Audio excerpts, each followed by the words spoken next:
Hi guys, welcome back to a new video. In this video we're going to take a look at the actual infantry equipment of the British soldier from the First World War up until the 1980s.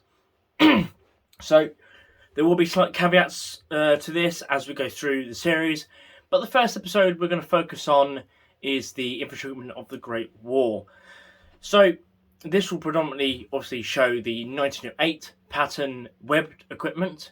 We will hopefully be able to do a video on the 1914 leather equipment, but that might be a bit further down the line and might be sort of an add-on to the series. Even though it was a mainline equipment, it was primarily brought into service to give to troops in training and rear-line units, so the full webbed equipment of the 1908 pattern could be used by frontline troops, but because of the amount of demand for equipment was so high, due to the massive influx of numbers into the British Army and its Commonwealth at the time, it was put into general frontline service alongside that of the 1908.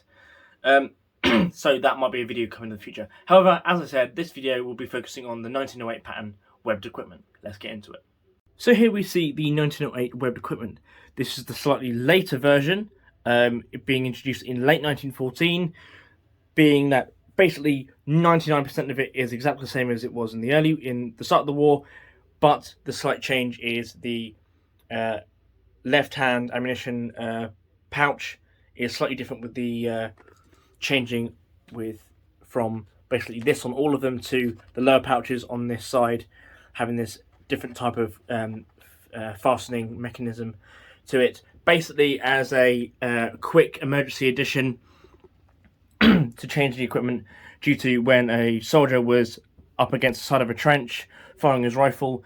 These pouches tended to have a case of flying open and you losing all your rounds, so this was changed to adapt that to make that not occur anymore. But basically the 1908 pattern equipment was roughly the same throughout the entire war and even into the second with some units.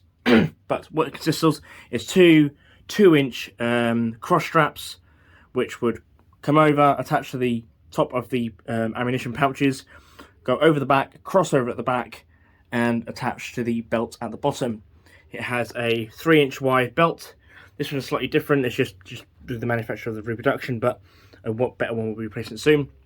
2 ammunition pouches, each on each side. 5 pockets on each side, one on each pouch, as I say.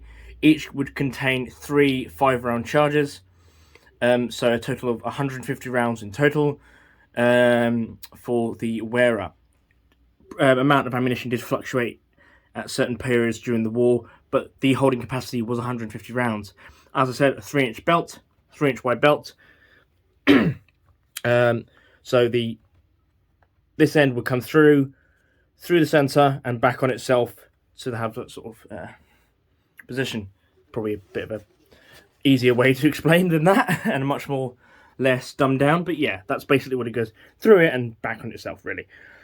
Basically.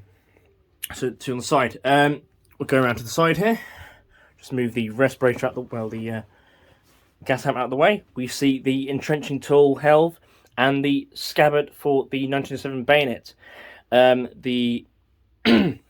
Excuse me, the scabbard is held within its frog. Attached to the frog is a small tab, which then attaches the carrot for the entrenching tool helve, basically the handle for the entrenching tool. It's carried on there, and that is secured basically behind and just below. Well, it's on the belt just behind one of the pouches on the ammunition pouches itself. Go around to the side here, trying to move around all these sort of things at the back. This is basically set up for sort of 1916, the Battle of the Somme, at its current form. Differences would apply to different places. You would not, at the early part of the war, you would be carrying the large pack, or at the time it was called the valise. At the moment we have the small pack, or the haversack on the back at the moment, more known for sort of later part of the war in this is battle order. You would have marching order, etc, etc. Early part of the war, this would be down on the hip, so down there, covering over the bayonet. So all the arms are the way at the moment, but be covering over the bayonet and the entrenching tool, and the valise would be on the back.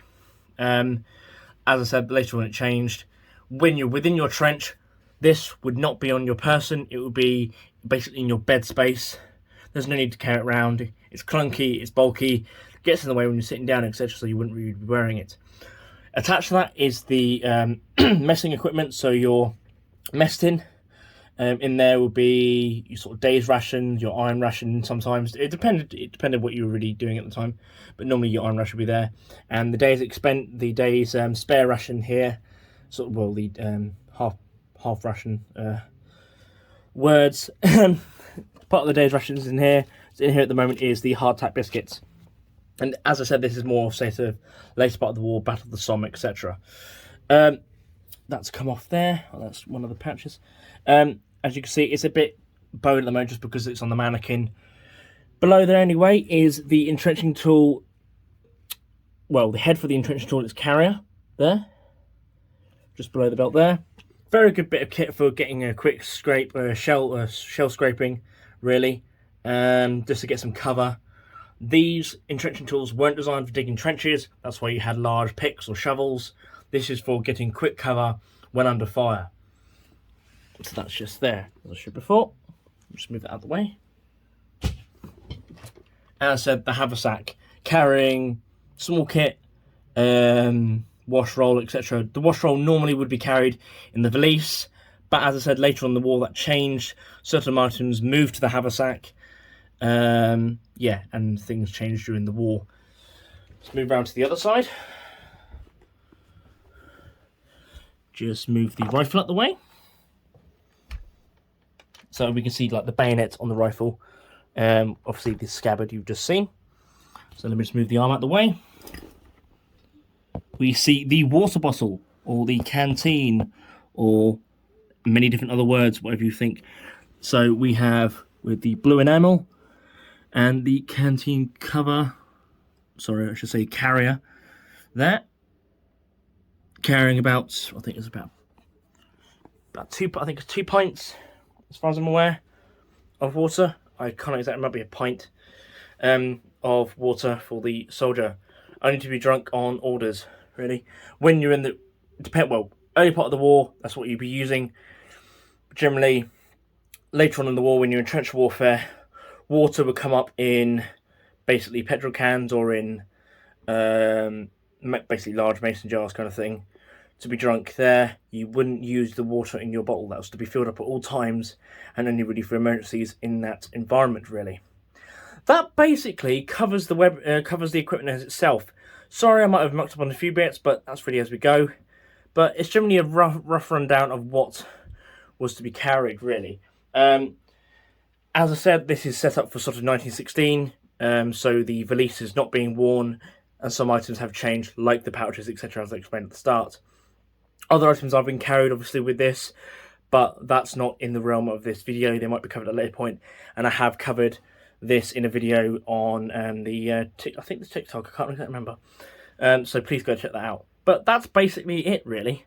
The next video would hope to be covering the 37 pattern equipment in its sort of early form and then later form as well, because things did change. So yeah, I really hope you enjoyed, and then we'll cut to the ending. So I really hope you enjoyed that. Sorry again if anything has been sort of missed. I did sort of ramble off on weird things when trying to remember the name of certain things, so apologise for that, but that's how it goes really when you no plan survives contact, really. So yeah, I really hope you enjoyed that. As I said at the start, I do hope to cover the 1914 pattern leather equipment. Just that will be a bit down the line, because good sets of that are not cheap, really. They're quite pricey, and originals are almost impossible to come by with that because it's leather. Well, and anyway, at my price range, even like original 1908 sets are very pricey these days. You can come by them. They're not unattainable.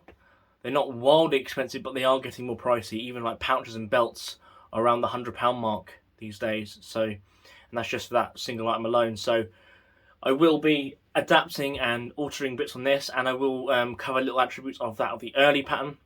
For example, the haversack did change in pattern and the way it was constructed throughout the war. Well, actually mainly pre-war, really, because by the time the Great War started, you saw majority was, I think it's the 3rd or 4th pattern of haversack was being worn. There were earlier patterns with a slight tab on the top on the flap, which the water bottle could be carried from, so it wouldn't be carried on the hip, but it'd be carried there. So then the haversack could be carried to the side to make more room, etc., and things of that nature.